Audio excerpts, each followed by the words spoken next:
नमस्कार।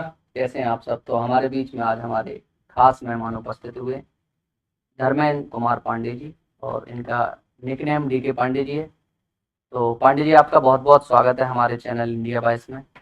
तो कैसे हैं आप, पहले तो ये पूछना चाहेंगे आपसे। नहीं, बढ़िया, बहुत बढ़िया है। और आप लोग का साथ, प्यार, आशीर्वाद है हमारे साथ। बिल्कुल, जैसा कि आप सब जानते हैं या मैं आपको बता दूं कि जो हमारे डीके पांडे जी हैं वो एक राजनेता भी हैं और समाज की राजनीति करते हैं। फिलहाल नोएडा के ब्राह्मण महासभा इनका जो संगठन है उसके अध्यक्ष भी हैं आप जिले के। पांडे जी, मैं ये पूछना चाहता हूँ, जैसे आप राजनीति करते हैं, हम्म, फिलहाल प्रदेश की राजनीति में, जैसे कि आप उत्तर प्रदेश से हैं, प्रदेश की राजनीति में एक घमासान मचा हुआ है और देखा जा रहा है न्यूज चैनल के माध्यम से या केशव प्रसाद मौर्य जो एफर्ट लगा रहे हैं कि हम्म। सीएम साहब को हटा दिया जाए, योगी जी को। तो क्या कारण है कि योगी जी को राजनेता नापसंद कर रहे हैं या जनता नापसंद कर देखिए, दरअसल क्या है, इस समय जो उत्तर प्रदेश की राजनीति है उसमें गर्मी गर्मा वाला माहौल चल रहा है। और कहीं ना कहीं मौर्य जी बिल्कुल प्रयास में हैं, बल्कि दिल्ली में डेरा जमाए हुए बैठे हैं कि हमें कहीं ना कहीं सीएम कैंडिडेट प्रोजेक्ट कर लिया जाए। हालांकि ऐसा होगा नहीं और होना भी नहीं चाहिए, क्योंकि मौर्य जी कोई ज़मीनी स्तर के या जनता के नेता नहीं है। वो अपनी खुद की सीटें हार चुके हैं। ठीक है। और रही बात योगी आदित्यनाथ जी की, ये राजनेताओं के पसंद नहीं है, बल्कि अगर देखा जाए विशेष तौर पे जनता के पसंद बने हुए हैं अभी भी। हालांकि कुछ इन पे लांछना लगाया गया है कि इनका जो बुलडोजर चला है हम्म बिना ब्रेक का चला है, हम्म ब्रेक लगना चाहिए था। और माना जाए तो ठीक है, कोई भी चीज़ बहुत ज़्यादा हद तक तो ठीक नहीं होती, लेकिन ज़रूरी भी था। अभी लोकसभा चुनाव से पहले एक सर्वे हुआ था जिसमें सारे देश के मुख्यमंत्रियों के बेस्ट जो पसंद जनता की, हम्म, तो उसमें योगी आदित्यनाथ उभर के आए और पहले हम्म, नंबर पर उनको हम्म, सर्वे में दिखाया गया कि अगर कोई अच्छा सीएम है हम्म, तो वो योगी आदित्यनाथ है जनता के बीच में। हम्म, और वही लोकसभा चुनाव जैसे ही पार्टी उत्तर प्रदेश में हार जाती हम्म, है, हारना ही कहेंगे क्योंकि आप 60+ हम्म, से हम्म, 33 पे आ हम्म, जाते हो, 32 पे आ जाते हो, तो इसे हम्म, हार ही माना जाएगा। हम्म। तो क्या ये सारी हार का ठीकरा योगी आदित्यनाथ जी के सर फोड़ा जा रहा है क्या? क्या जो राष्ट्रीय राजनीति है, केंद्र की राजनीति है भाजपा की, हुँ, गुजरात लॉबी कह सकते हैं उसे, मोदी हुँ, जी हुँ, या अमित शाह ग्रुप कह हुँ, सकते हैं हुँ। जिसे, तो वो नापसंद कर रही क्या योगी जी को? देखिए, जैसा आपने कहा कि अभी जो सर्वे हुआ है, बिना संदेह इन्हें बड़ा लोकप्रिय मुख्यमंत्री माना गया है। और इनकी छवि प्रदेश में नहीं, राष्ट्रीय स्तर पे, अंतर्राष्ट्रीय स्तर पे भी बहुत अच्छी है। खासकर इनके जो डिसीजन लेने की जो क्षमता है, जो कड़े निर्णय लेते हैं, उसी की वजह से। और हार के जिम्मेदार तो नहीं कह सकते हैं कि योगी जी हार के जिम्मेदार हैं, क्योंकि जब चुनाव हुआ था उत्तर प्रदेश का और जब सीएम कैंडिडेट बनाए गए थे, तो एक अच्छी सीटों के साथ जीते थे। 300+ ठीक सीट है, लेके तीन आए। सौ प्लस सीट लेके जीते थे, तो कहीं ना कहीं जनता का विश्वास था, तभी ये इतनी सीटें पाए थे। और रही बात गुजरात लॉबी की, तो इनके जो उपचुनाव हुआ था इनके सीट पे, गोरखपुर सीट पे जो उपचुनाव हुआ था, उसी के हार के साथ ही जो गुजरात लॉबी है, या कह सकते हैं जो केंद्रीय सरकार है, कहीं ना कहीं इनसे नाराज़ चल रही है। अब उसका नतीजा अब देखने को मिल रहा है, जैसे उत्तर प्रदेश में 63 सीटों से, है ना, कहाँ आ गए, जो कि उम्मीद थी इनकी कि 70+ सीटें लाने की। तो इन सब वजहों से जो आला कमान है, इनसे कहीं ना कहीं नाराज़ तो है। नहीं, नाराज है। हम देख रहे हैं हम्म, कि जैसे गोरखपुर जीती है हम्म, भाजपा, हम्म, लेकिन जहाँ से केशव प्रसाद मौर्य जी हम्म, दावेदारी पेश कर रहे हैं, जिस क्षेत्र से वो आते हम्म, हैं, आपने बताया भी कि वो फूलपुर से लोकसभा सांसद रहे हम्म, लेकिन अपनी विधानसभा की सीट पिछली बार हार हार गए, गए। हाँ जी। अभी भाजपा में एक ट्रेंड चल पड़ा है कि जो केंद्रीय नेतृत्व का पसंद का जो नेता है वो हार जाए जीत जाए, इस बात से कोई फर्क नहीं पड़ता। चाहे पुष्कर सिंह धामी हो, हम्म, चाहे आपके केशव प्रसाद मौर्य हो, या कुछ गिने गिने चुने नेता और भी हो सकते हैं। जो जनता ने जिनको नकार दिया, लेकिन केंद्रीय नेतृत्व उनको बार बार मौका दे रहा है। तो क्या जनता के नेता जो हैं उनको हटाने का प्रयास इसलिए किया जा रहा है? एक और मैं सर्वे के बारे में आपको जानकारी दे दूं कि देश में अगर मोदी जी के बाद अगर कोई पसंदीदा प्रधानमंत्री कोई बनने की भाजपा में अगर किसी का नाम आया तो उसमें भी योगी जी पहले नंबर पर है। अगर मोदी जी के जाने के बाद अमित शाह, शिवराज सिंह चौहान, नितिन गडकरी और कई जो भाजपा के नेतृत्व है जिनको भविष्य का पीएम हम देख सकते हैं, तो उसमें भी योगी आदित्यनाथ जी लगभग 40+ मार्जिन से जीते हैं कि वो 40% लोगों ने यही कहा है कि अगर मोदी जी के बाद कोई पीएम बने तो योगी हो। तो ये कारण तो नहीं है कहीं कि अमित शाह मोदी जी चाहते हैं कि अगर हम हटे तो अमित शाह बन जाए या उनकी लॉबी का कोई प्रधानमंत्री बने, तो ये कारण तो नहीं योगी जी को हटाने का? देखिए, देखा जाए तो अंदर से प्लानिंग कुछ भी चल रही हो, लेकिन हटाया नहीं जाएगा, न ये हटेंगे। मान लो अगर इनको हटा दिया जाता है तो क्या परिणाम देखेंगे आप? देखिए, परिणाम उत्तर प्रदेश में जो सरकार है ना, सरकार ही बदल जाएगी इनके हटाने का मतलब, क्योंकि इनकी पैठ बहुत अच्छी है उत्तर प्रदेश में, जनता के बीच में भी, और जो विधायक दल है उनके बीच में भी इनकी पैठ बहुत अच्छी है। इसलिए इन्हें हटाना ठीक नहीं है और ना इन्हें हटाया जाएगा। हालांकि इनका विकल्प ढूंढा जा रहा था, लेकिन विकल्प कोई मिल नहीं रहा है। अभी कोई विकल्प कोई नहीं। विकल्प जैसे नहीं। देश के पास मोदी जी का कोई हाँ, विकल्प नहीं है। वैसे उत्तर प्रदेश में योगी का भी कोई विकल्प नहीं है। और देखा जाए जनता के पसंद तो हैं। और रही बात जो ये लांछने वाली बात है इनके बुलडोजर और चीज़ों के बारे में, एक बड़ी अंदरूनी बात मैं आपको बताऊं। भले ही कहने के लिए सरकार नेता राजनेता चलाते हैं, लेकिन दरअसल हकीकत में जो अधिकारी हैं, जो IAS IPS अधिकारी हैं, धरातल पे ही काम करते हैं। आवाज़ भी बहुत सारे ऐसे हैं अधिकारी जो साइकिल की और हाथी की ख्वाहिशें अपने अंदर रखे बैठे हैं, और जैसे उन्हें मौका मिलता है, बुलडोजर अगर एक मकान पे चलाना होता है, अधिकारी 4 मकानों पे चलवा देते हैं। इससे विपरीत सरकार की छवि खराब हो जाती है। छवि खराब होती है। तो शासन पे योगी जी का कंट्रोल ठीक नहीं है क्या? शासन का मतलब जो IAS IPS जो चलाने वाले कलेक्टर हो गए, नहीं देखिए, SP SSP हो गए। हाँ बिल्कुल कंट्रोल है, लेकिन कुछ एक आधे ऐसे हैं। भाई देखिए, इतने बड़े प्रदेश में 75 ज़िले हैं, तो एक एक ज़िले में जाके तो आदेश दे नहीं सकते हैं, न निगरानी कर सकते हैं, लेकिन ये कुछ एक ज़िलों में है जहाँ ऐसा होता है। लेकिन आप कह रहे हैं कि बुलडोजर नीति का विरोध हो रहा है, आप भी कह रहे हैं। कुछ भाजपा के जो नेता हैं, मंत्री हैं, कैबिनेट में निषाद जी हैं, उन्होंने भी कहा कि एक तरफा कार्रवाई की गई है, और अयोध्या की हार में भी कहीं ना कहीं उस चीज का कारण देता है कि एक तरफा बुलडोजर। लेकिन यही बुलडोजर नीति 2024 लोकसभा चुनाव से पहले देश में सबसे ज्यादा पसंद की जा रही नीति बताई जा रही थी कि योगी जी का जो मॉडल है बुलडोजर, देश की जनता, आम जनता, आप सोशल मीडिया, इंस्टाग्राम चले जाओ, ट्विटर चले जाओ, फेसबुक चले जाओ, तो उनके चाहने वालों की कहीं ना कहीं बहुत संख्या की उस नीति का समर्थन कर रहे हैं। और उस नीति को मैं मध्य प्रदेश से आता हूँ, शिवराज सिंह चौहान उस समय मुख्यमंत्री, तो उन्होंने भी उसको अपनाने का प्रयास किया। बिल्कुल अपनाया। अब जब चुनाव हार जाते हैं तो उस पर ठीकरा फोड़ा जा रहा है, तो यहाँ क्या कहना चाहेंगे? नहीं, हार का ठीकरा फोड़ना तो बिल्कुल गलत है, ठीक है, लेकिन कहीं ना कहीं देखा गया जितने पदाधिकारी हैं इनमें अहंकार वाली भावना थी। ये अपने ही कार्यकर्ताओं की बात नहीं सुने, जिसकी वजह से कहीं ना कहीं ये इन्हें इतनी सीटें गंवानी पड़ी। एक चीज और नजर में आ रही, जैसे योगी जी का भी कोई वक्तव्य नहीं आया इस सारी घटनाक्रम में, और केशव प्रसाद मौर्य बार बार कह रहे हैं कि संगठन ही श्रेष्ठ है, संगठन ही श्रेष्ठ है। सरकार को कर रहे थे बुलडोजर नीति की, जो बुलडोजर नीति पूरे देश में पसंद की जा रही थी चुनाव से पहले, और वही बुलडोजर नीति का जैसे हार जाते हैं तो सारे नौकरशाह भी हैं, कुछ जो पूर्व नौकरशाह या पार्टी के कैबिनेट मिनिस्टर रहे हैं पूर्व में, या वो निषाद जो पार्टी है उसके जो अध्यक्ष हैं, वो योगी आदित्यनाथ पे इसका ठीकरा फोड़ रहे हैं कि ये चीज गलत हुई है। तो केवल चुनाव हार जाने की वजह से चीज गलत हुई है क्या?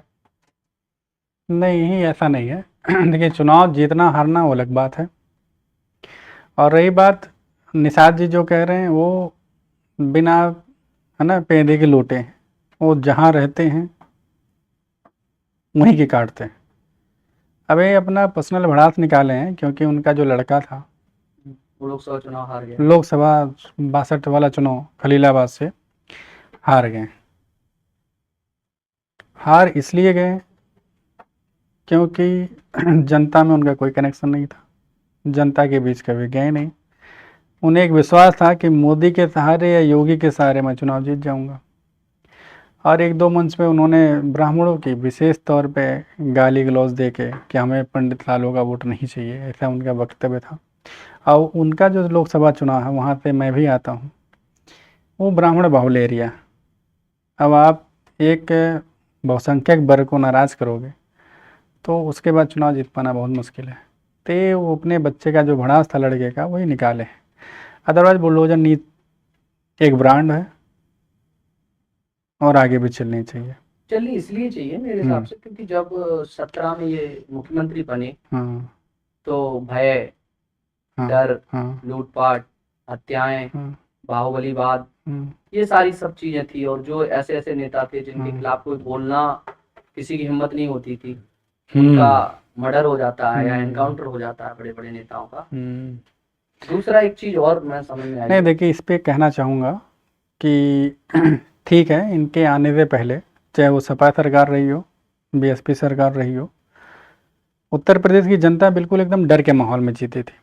लूट खसोट, मारपीट, अपराध, ठीक है, ये सब चीज़ें बड़ी आम से बात हुआ करती थी।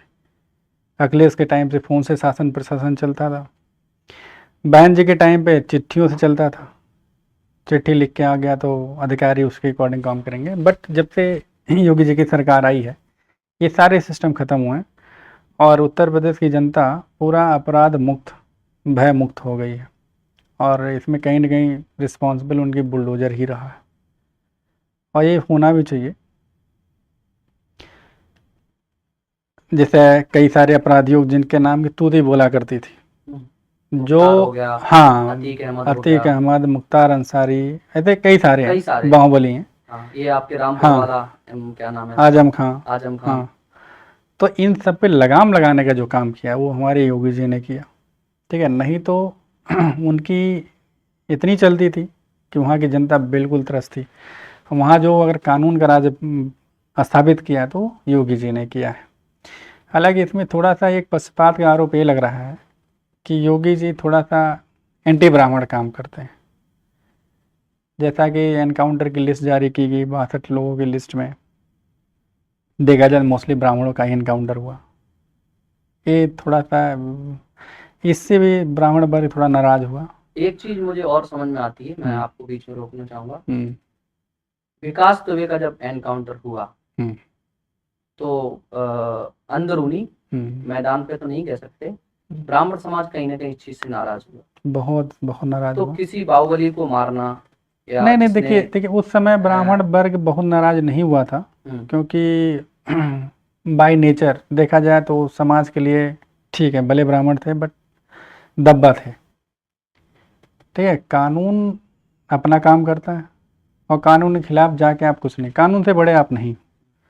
और विकास ने ही साबित किया था मैं कानून से बढ़ गया, तो उनका होना तय था। अदरवाइज उनके अलावा कई सारे ऐसे हैं जो ब्राह्मण नेता थे, बाहुबली थे, उतने उन पे केसेस नहीं थे जितना ठाकुर जितने बाहुबली हैं उन पे थे। तो इसके रेशियो में देखा जाए तो ब्राह्मणों का एनकाउंटर बड़े आसानी से और ज़्यादा किया गया। ऐसे बाहुबली ठाकुर अभी पड़े हुए हैं जिनके खिलाफ 150 मुकदमे दर्ज हैं, लेकिन उन पे अभी कोई एक्शन नहीं हो पाया। इससे थोड़ा सा एक लोगों में इमेज थोड़ा सा बनाई जा रही है। अब बनाई जा रही क्या है तो नहीं पता, लेकिन एक चीज इस लोकसभा चुनाव में निकल के मेरे सामने ये भी आ रही है, आपके सामने, कि जो नेताओं के द्वारा वक्तव्य दिए गए, जैसे आपने जो निषाद पार्टी के अध्यक्ष हैं क्या संजय निषाद जी, उन्होंने कहा कि हमें ब्राह्मणों की वोट की आवश्यकता नहीं है। उधर रूपाला जी हैं, उन्होंने कहा हमें ठाकुरों के वोट की आवश्यकता नहीं है। तो जो उत्तर प्रदेश की राजनीति वो जाति के इर्द गिर्द घूमती है। यहाँ मुझे लगता है विकास मॉडल, बुलडोजर मॉडल, जातिवाद के आगे सारे मॉडल फेल हो जाते हैं। इसका एक उदाहरण अयोध्या देख सकते हैं, जो पासी समुदाय के जो अवधेश प्रसाद जी हैं, भाजपा का विरोध, राम मंदिर, सारी चीजें, राम मंदिर बनाया देश के लिए, हम सब हिंदुत्व के लिए, सनातन के लिए गर्व और गौरव का विषय था। उसके बावजूद भी वहां से लल्लू प्रसाद, जो क्या नाम है उनका, भाजपा के जो प्रत्याशी थे, वो हार जाते हैं अवधेश प्रसाद जी से। तो वहाँ का जो मैंने एक एनालिसिस किया तो वहाँ जातिगत फैक्टर चला कि वहाँ पारसी समुदाय का अच्छा खासा वोट है उस लोकसभा में, हम्म, वो कारण रहा। इसका कारण मैं इसलिए कह रहा हूँ कि योगी आदित्यनाथ प्रदेश के मुख्यमंत्री हैं हम्म, और कुछ टिकट काटे गए, जैसे गाजियाबाद में वीके सिंह जी का टिकट काटा हम्म, गया, और भी कुछ टिकट काटे गए। तो आप बता रहे कि एंटी ब्राह्मण हुए, तो ब्राह्मण समाज ने भाजपा को वोट नहीं दिया। नहीं और नहीं, ऐसा कहा, नहीं नहीं, मैं पूरा नहीं कह रहा हूँ, आपकी हम्म, बात कह रहा हूँ, कहीं हम्म, ना कहीं उसका इफेक्ट हाँ पड़ा। इफेक्ट डैमेज हुआ। दिया नहीं दिया वो बात नहीं हाँ है ना, डैमेज, डैमेज हुआ। हाँ हाँ। अब देखो, जब आप छोटे कई बहुत सी चुनाव आप 2-2 हजार 3-3 हजार से हारते हैं, हम्म, ठीक है, कहीं कहीं आपको नोटा पे चला गया भाई। हम्म, भाई कुछ लोग ऐसे उन्होंने कहा भाई हम योगी जी से नाराज हैं, हम्म, भाजपा से नाराज है, लेकिन हम अन्य से पसंद नहीं, तो नोटा की तरफ चले गए। नोटा। जैसे गाजियाबाद में काफी हद तक नोटा डाला गया। हम्म, आपके यहाँ भी हाथी को काफी अच्छा वोट मिला हम्म, नोएडा में। हम्म, तो मैं एक जातिगत समीकरण देखते हैं कि योगी आदित्यनाथ मुख्यमंत्री थे, होने के बावजूद ठाकुर समाज भी नाराज रहा। हम्म, और भाजपा का जो कोर वोट कहा जाता है, हम्म, 1980 में जब अटल जी हम्म, के समय में जब भाजपा की मंडल और स्थापना हुई, कमंडल, हाँ मंडल कमंडल, मंडल का मंडल, हम्म, तो दो चीजें हुई। तो भाजपा का जो सवर्ण जाति का वोट है, हम्म, वो ठाकुर हो गए, हम्म, ब्राह्मण हो गए, बनिया वोट हो गया, जो उनका पेट वोट था। वो हम्म, इनका पैटेंट पुराना वोट हम्म, है। कहीं ना कहीं वो वोट इनके हाथ से किसका हार हम्म, का कारण ये भी रहा है। नहीं भाई रहा नोशन देखिए। तो आपने हम्म, जैसे कहा कि ब्राह्मण समाज कुछ हद तक नाराज था, हम्म, तो ठाकुर समाज भी नाराज था मेरे हिसाब से। तो हाँ ऐसा कह सकते हैं। ठाकुर समाज देखिए कुछ एक सीटों पे नाराज था, लेकिन ब्राह्मण मान के चलिए पूरे प्रदेश में हर जगह से नाराज थे। तो ये जो चीजें हुई हैं वो योगी आदित्यनाथ और रही की। बात जैसा आप कह रहे हैं ना जातिवादी जो हम्म। समीकरण है, देखिए राजनीति में तो जातिवाद बहुत हावी रहता है, जातिवाद क्षेत्रवाद ये सब चीज़ें बहुत हावी रहता है। नहीं, लेकिन खासकर उत्तर प्रदेश में। उत्तर प्रदेश में हाँ, लेकिन जब से योगी जी आए हुए हैं और उन्होंने जो अपना जैसे अभी नोएडा में सैमसंग का बहुत मतलब दुनिया का सबसे बड़ा प्लांट लगवाया, कई सारे विकास के लिए समिट करवाई, जितने सारे एक्सप्रेसवे बनवा दिया, है ना। जो लोग उद्योगपति उत्तर हाँ प्रदेश आने को हाँ डरते थे, वो डरते आज थे, वो इन्वेस्ट अब कर रहे हैं। आके बिना भय के इन्वेस्ट कर रहे हैं। तो ये सब विकास उनका देख के कहीं ना कहीं जातिवाद थोड़ा सा कम हुआ है, लोग विकास के नाम पे वोट किए हैं। वोट कर रहे हैं, हम्म, क्योंकि जैसे आपने हम्म, कहा कि जाति के नाम पे लोग वोट तो हर समय करते हैं, हर हम्म, जगह करते हैं। हम्म, लेकिन एक उदाहरण जैसे दिल्ली में देख सकते हम्म, हैं, पूरा दिल्ली का जो 7 की लोकसभा सीट हम्म, चुनाव हुई, वो एक भी जाति के आधार पे नहीं। नहीं, क्योंकि बहुत से लोगों को पता ही नहीं है कि सुषमा स्वराज किस जाति की हैं, हम्म, या हर्ष हम्म, मल्होत्रा, या हम्म, आपकी पदम जी, वो क्या नाम है, सहरावत जी हो गई। हम्म, तो जैसे यहाँ ब्राह्मण समाज का वोट देखा जाए, हम्म, आपकी मनोज तिवारी जी, तो उस लेवल पे नहीं है अगर जाति के हिसाब से किया हम्म, जाए। अगर जाति के हिसाब से होता तो बढ़िया वोट नहीं दिल्ली में नहीं, जाना है, हाँ केजरीवाल को हाँ, जीत जाना चाहिए, जीत जाना कांग्रेस का चाहिए, समर्थन। दिल्ली मुझे लगता है जातिवाद पे नहीं गया। नहीं, लेकिन उत्तर प्रदेश की राजनीति आज से नहीं, हाँ हाँ शुरुआती समय से स्टार्टिंग से ही ही, हाँ जातिवाद की राजनीति रही है। हावी रही है, बिल्कुल तो अब हावी रही। योगी आदित्यनाथ जी के लिए राह कैसी होंगी 2027 के लिए? देखिए आने वाली राय तो बिना संदेह बहुत कठिन होने वाली है योगी जी की। क्योंकि केंद्रीय नेतृत्व भी नहीं चाह रहा हाँ है, केंद्रीय नेतृत्व इनसे नाराज है, ठीक है। इनकी दूसरी कैबिनेट के चीज़, कुछ लोग भी नाराज हाँ हैं। कैबिनेट के भी कुछ मंत्रीगण इनसे नाराज हैं। और सबसे मेन चीज़ जो ये है, ये लोकसभा सीटें जो हारे हैं आपके 43 सीटें इंडिया गठबंधन लेके गई है, तो कहीं ना कहीं सपा ने अपना मोहरा खोला है 2027 के लिए।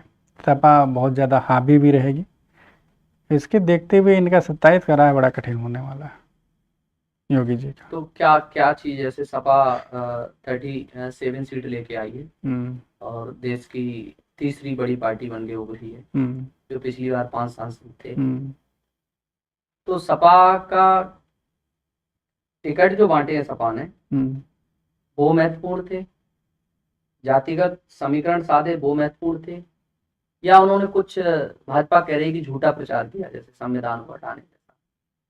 क्या कारण रहे सपा की जीत के, या एंटी इनकम? देखिए ये दोनों कारण थे।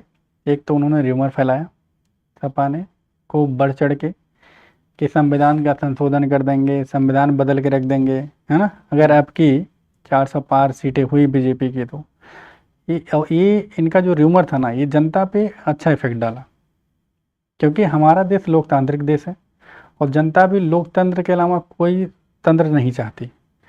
तो एक डर का माहौल तो सपा ने क्रिएट किया ही। इससे काफ़ी ज़्यादा नुकसान हुआ। दूसरी चीज़, जाति जो गढ़ उनकी सीटों का सिलेक्शन हुआ, वो भी उनके लिए बड़ा इम्पोर्टेंट था सपा के लिए। जहाँ मुस्लिम बाहुल था वहाँ पे मुस्लिम नेता, जहाँ ब्राह्मण बाहुल था ब्राह्मण को प्रोजेक्ट किया था। और इन सब से हट के देखा जाए तो जनता का एक ओरल रुझान ये है, ओरल रुझान, कि सेंट्रल में मोदी गवर्नमेंट ही होनी चाहिए, जैसे भी हो, स्टेट में किसी की भी हो चल, लेकिन इस सेंट्रल में मोदी गवर्नमेंट ही होनी चाहिए। ये बहुत सी सीटें कम मार्जिन से हारे हैं, बहुत सी सीटें बड़े मार्जिन से जीते। बड़े मार्जिन जैसे हम नोएडा के गए हैं, महेश शर्मा जी प्रदेश में सबसे अच्छे वोट, सबसे ज्यादा बड़ी जीत हुई। और नोएडा में भी कहीं ना कहीं विरोध भी हो रहा था उनका कि तीसरी बार उनको टिकट नहीं देना चाहिए। तीसरी बार लगातार बने हैं, काम नहीं किया है, उसके बावजूद सबसे बड़े मार्जिन से जीते हैं। क्या उनको मंत्री पद मिलना चाहिए था? किनको? महेश शर्मा जी। नहीं, बिल्कुल मिलना चाहिए, जो कि पहले भी मंत्री थे और क्षेत्र में उन्होंने काम भी अच्छा किया, विशेषकर सुरक्षा के मामले में, विकास के मामले में। जितने भी नोएडा में हाई राइज सोसाइटियाँ हैं या सोसाइटी वाले लोग हैं या कह सकते हैं पूर्वांचल के लोग, सब अपने आप को बड़ा सेफ महसूस करते हैं, है ना, भाजपा सरकार में। और विकास के मामले में देखा जाए, जो जेवर एयरपोर्ट लाया है ना, ये इनका सबसे बड़ा प्रयास था। और उसी के माध्यम से बड़े बड़े उद्योगपति नोएडा की तरफ, हाँ, नोएडा की तरफ आए, नोएडा का विकास भी हुआ। जैसे कि आप भी ब्राह्मण समाज से हैं, यहाँ उनके ऊपर एक लांछन लगाया जाता है, वो अपने समाज के लोगों का ज्यादा महत्व देते हैं या परिवारवाद को महत्व देते हैं। नहीं, ये बिल्कुल गलत है। ये मैं अपना पर्सनल एक्सपीरियंस बताऊँ आपको, 2-3 काम तो मैं खुद लेके अपना गया। हाँ, जैसे हमारी वाइफ जी हैं, उनके ट्रांसफ़र को लेके नकार दिया, नहीं करवाया। इसलिए नकार दिया कि आप ब्राह्मण थे? अब आप कुछ भी कह सकते हैं, बट ये लांछना लगाना गलत है कि वो ब्राह्मण है तो ब्राह्मणों का हम प्रायोरिटी लेते हैं, ऐसा नहीं। नहीं, ऐसा सुनने में आ रहा है कि बड़ा पैसा बना लिया है, पहले कुछ नहीं था, तीसरी बार से सांसद बने, मंत्री बने। नहीं, पैसा बनाना न बनाना ये मंत्री पद पे नहीं डिसाइड करता है, क्योंकि उनका अपना भी बिजनेस है। मंत्री पद से हट के भी उनके देखा जाए तो बहुत सारे हॉस्पिटल्स हैं, है ना, कैलाश हॉस्पिटल, बिल्कुल। तो उनके सारे इनकम वहाँ से हैं और बिजनेस से हैं। मंत्री पद से क्या होता है ना, जनता पूरा एनालिसिस नहीं कर पाती, समस्या ये ना। हाँ, झूठ फैलाने के लिए एक झूठ फैला दो तो सुनने वाले लोग उस पर सुनते हैं, उस पर गौर करते हैं। फैक्ट पे बहुत कम लोग होते हैं पढ़े लिखे या जिनके पास बहुत अच्छा समय। आजकल देखो दुनिया इतनी आगे चल रही है, इतनी स्पीड में चल रही है, किसी के पास फैक्ट चेक करने का वो नहीं, समय नहीं है। तो इस पे उन्हें काउंटर अटैक जो उन्हें करना चाहिए वो मुझे लगता है कुछ हद तक कम करते हैं, या मीडिया में थोड़ा सा हाँ कम आते हैं। पीआर टीम उनकी मुझे लगता है कि इस मामले में कुछ कमजोर है। एक्चुअली क्या है, उनके जो वोटर हैं बिल्कुल फिक्स हैं, उनके एकदम माइंड सेट रहता है हमें वोट कहाँ देना है, इसलिए इन्हें बहुत ज़्यादा चिंता वाली बात विषय नहीं रहती। और जो काम करते हैं वो धरातल पे करते हैं। एक प्रश्न और आपसे आखिरी हम पूछते हैं, ये प्रश्न ये है, बहुत समय हो गए उत्तर प्रदेश में ब्राह्मण जो जाति है उसका अच्छा खासा वोट बैंक भी है, वर्चस्व भी अच्छा खासा है, तो आप चाहते हैं अगर योगी आदित्यनाथ को मान लिया जाए, हटाया जाता है, तो कोई ब्राह्मण चेहरा जो प्रदेश का सीएम बन सकता है, या आप चाहते हैं कि ये व्यक्ति सीएम बने? क्योंकि मुझे लगता है कि ब्राह्मण सीएम बहुत सालों से नहीं बने, बैक टू बैक या तो ओबीसी बनती है या अब की बार ठाकुर समाज को, या पहले राजनाथ सिंह गए। मुझे लगता है एनडी तिवारी के बाद शायद बीच में कोई नहीं बना। ठीक, देखिए दरअसल ऐसा है, उत्तर प्रदेश ऐसा प्रदेश है जो भारत देश को सबसे ज़्यादा पीएम दिया, सबसे ज़्यादा प्रेसिडेंट दिया, तो कहीं ना कहीं अब की बार ये जरूर होना चाहिए कि कोई ब्राह्मण कैंडिडेट सदन में बैठे और ब्राह्मणों के हित की बात करें, क्योंकि उत्तर प्रदेश में ब्राह्मणों का जो देखा जाए 17% ब्राह्मण है। और हमारे संगठन के जो राष्ट्रीय अध्यक्ष जी हैं यूपी रत्न राजेंद्र नाथ त्रिपाठी जी हैं, वो क्षेत्र में बहुत ज़्यादा हावी भी हैं और ब्राह्मणों के हित के बहुत सारे काम भी किए हैं जहाँ भाई अन्याय हो, जैसे देवरिया कांड हुआ। सबसे पहले हमारे राष्ट्रीय अध्यक्ष जी वहाँ पहुँचे, वहाँ पे उन्होंने मोर्चा संभाला, बच्चे के हित के लिए जो बन पड़ा सब किए।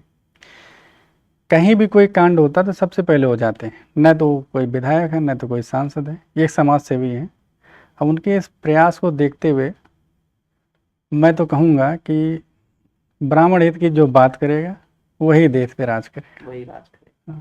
तो आपकी नज़र में मतलब क्या आप उन्हें ही देखते हैं सीएम, मैं या कोई और नेता जो सीएम बनने की रेस में शामिल हो सके, भविष्य की नहीं वर्तमान की? जैसे मान लो अगर योगी आदित्यनाथ जी को वैकल्पिक तौर पे हटाया जाता है या उनकी जगह किसी और नेता, क्योंकि केशव प्रसाद मौर्य मुझे लगता है सीएम पद के लायक नहीं है, जनता की पसंद नहीं है, क्योंकि नहीं। खुद चुनाव हार के आए, जनता के बीच में कोई उनका ऐसा योगदान है नहीं। और भाजपा की अच्छी नीति है नए लोगों को मौका दो, जैसे हमारे यहाँ भी मौका दिया गया मोहन यादव जी को, भजन लाल शर्मा जी को राजस्थान का सीएम बनाया गया, अच्छी बात है नए लोगों को। लेकिन मुझे लगता है कि जनता के नेता को अगर आप सीएम बनाते हो तो उसका कुछ ज्यादा इफेक्ट रहता है। जैसे मोदी जी जनता के नेता थे, वो पीएम बने, जनता भी खरी उतरी, वो भी उतरे। अब किसी ऐसे व्यक्ति को लाके आप बना दो, भाई किसी मंत्रालय देना तो ठीक है, पर मुख्य पद जैसे सीएम हो गया, पीएम हो गया, ये मुझे लगता है जनता के नेता ही बनने चाहिए। तो अगर कोई ब्राह्मण समाज में जनता का ऐसा नेता आपकी नजर में हो जिसको आप अगला सीएम देख रहे हैं, सोच रहे हैं? देखिए ये तो सही है, जो जनता समर्थित नेता होते हैं मुख्य बागडोर उन्हें ही देना चाहिए। जैसे मोदी जी जनता का नेता आपने कहा, एक हमारे बड़े प्रिय नेता अरुण जेटली जी थे, वो जनता के नेता नहीं थे, लेकिन काबिल बहुत थे, तो उन्हें मंत्रालय दिया गया। ठीक है, तो अभी का उदाहरण जैसे आपके विदेश मंत्री देखिए जनता के नेता नहीं है, कोई कनेक्टिविटी नहीं है, बट काम उनका बहुत अच्छा, तो ये होना चाहिए। और मैं उम्मीद करता हूँ केंद्रीय कमान से कि अब की बार उत्तर प्रदेश में कोई ब्राह्मण नेता नहीं, मैं यही पूछना चाहता हूँ, आप कैसे देखना चाहते हैं? कोई तो ऐसा होगा जो राजनीति में, अब देखिए अब विधायक दल की बैठक डिसाइड करेगी क्या है क्या नहीं है, हमारे कहने से कुछ नहीं होगा। का नेतृत्व का काम है। आपकी पसंदीदा कोई नेता, आप ब्राह्मण समाज की राजनीति? देखिए मैं तो चाहूंगा हमारे राष्ट्रीय अध्यक्ष जी सदन में बैठे और सदन में बैठ के ये बात प्रूव करें कि जो ब्राह्मण हित की बात करेगा वही देश पर राज करेगा। एक अंतिम प्रश्न मैं आपसे करूंगा, ब्राह्मण और यादव दो जातियों का उत्तर प्रदेश में भी अच्छा मतलब वो है, और आदि अनादि काल से इन जातियों के बीच में दोस्ती के कई सारे प्रमाण कृष्ण सुदामा, बिल्कुल। लेकिन वर्तमान राजनीति में दोनों को एंटी बताया जाता है, देश की राजनीति व प्रदेश की राजनीति। तो क्या समझते हैं आप इन सब चीजों को, दोनों चीजों को? जो नहीं, एंटी नहीं बताया जाता है, दोनों में सामंजस्य आज भी है, ब्राह्मण और यादव में। क्योंकि देवरिया कांड हुआ उसके बाद भी कहीं ना कहीं ये चीज ये चीज थोड़ी सी है, घटनाएं हैं जो लोग मन में एक है ना प्रश्न चिन्ह खड़ा कर देते हैं, अदरवाइज वैचारिक मतभेद नहीं है ब्राह्मण यादव, राजनीतिक मतभेद है। ठीक, क्योंकि ऐसा समझ में ऐसा सुना भी आ रहा है कि अखिलेश को ब्राह्मण समाज कम पसंद करता है, या मुलायम सिंह जी को भी कम पसंद करता है। देखिए ब्राह्मण जाति एक ऐसी है कि जिसको सब कोई पूछता है, चाहे वो बीजेपी वाले हैं, हालांकि ब्राह्मणों पे एक ब्रांड लग गया है कि बीजेपी के हैं, लेकिन ऐसा नहीं है। ब्राह्मण ऐसी जाति है, उसको जो सम्मान देता है, इज्जत देता है, जिसकी पूछ करता है, तो ब्राह्मण वहाँ होता है।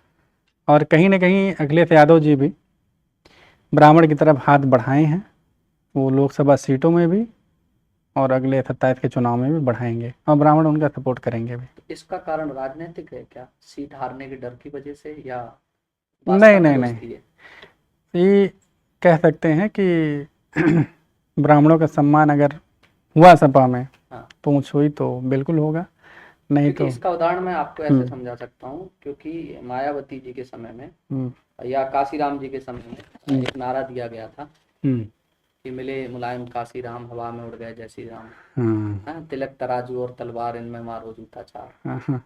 और वही नारे देने वाले लोग जब सत्ता में आते हैं तो ब्राह्मण समाज को हाँ बहुजन समाज पार्टी का राष्ट्रीय महासचिव बनाते हैं, ब्राह्मण सम्मेलन कराते हैं।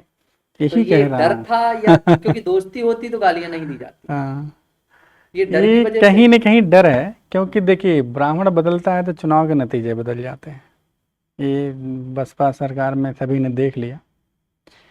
हालांकि बीजेपी में है, अच्छी पूंछ है, जैसे हमारे दिनेश शर्मा जी हैं, ब्रजेश पाठक जी हैं, बहुत सारे ब्राह्मण नेता हैं, वो बीजेपी में हैं। इसका मतलब उन्हें मान सम्मान दिया जा रहा है, यथोचित स्थान भी दिया जा रहा है, इसलिए बीजेपी में। अच्छा, बाय हम्म, डिप्टी सीएम दिनेश शर्मा जी ने अच्छा काम किया या केशव प्रसाद ने? देखिए, ये तो जनता ने साबित कर दिया था। जनता ने साबित किया कि केशव प्रसाद मौर्य तो नहीं है। अगर केशव हम्म, प्रसाद मौर्य की जगह अगर दिनेश शर्मा जी को सीएम बनाया जाएगा तो? बनाया जाए, क्या बने थे पिछली बार दिनेश शर्मा जी ही थे। नहीं, सीएम की बात कर रहा हूँ, डिप्टी अच्छा, सीएम सीएम। सीएम की बात। देखिए, दिनेश शर्मा जी पढ़े लिखे आदमी हैं, स्वच्छ छवि। स्वच्छ छवि छवि वाले हैं, और जनता के बीच थोड़ी सी उनकी जो पैठ है ना, वो नहीं है। अच्छा, जनता के नेता नहीं। जनता के नेता नहीं। महेश शर्मा जी को आप देखते हैं क्या सर? हाँ, महेश शर्मा जी जनता के नेता हैं। क्योंकि अच्छे खासे मार्जिन से हाँ, जीते हैं। जीते, ये जनता के नेता। इसीलिए दिनेश शर्मा जी को देखिए राज्यसभा सांसद बना दिया गया। तो हमारे बीच में धर्मेंद्र कुमार पांडे जी थे, ब्राह्मण समाज की राजनीति करते हैं, भाजपा की राजनीति करते हैं, और काफ़ी हमने कई सारे विषय पर गहन बातचीत की। हम्म, और फिर किसी नए मेहमान के साथ राजनीतिक मुद्दों पर हम मिलेंगे। फिलहाल के लिए नमस्कार। और आप सबसे निवेदन है कि हमारे चैनल इंडिया वाइज को जाइए, सब्सक्राइब करिए, लाइक कीजिए और शेयर करना तो बिल्कुल मत भूलिए। जय श्री राम। जय श्री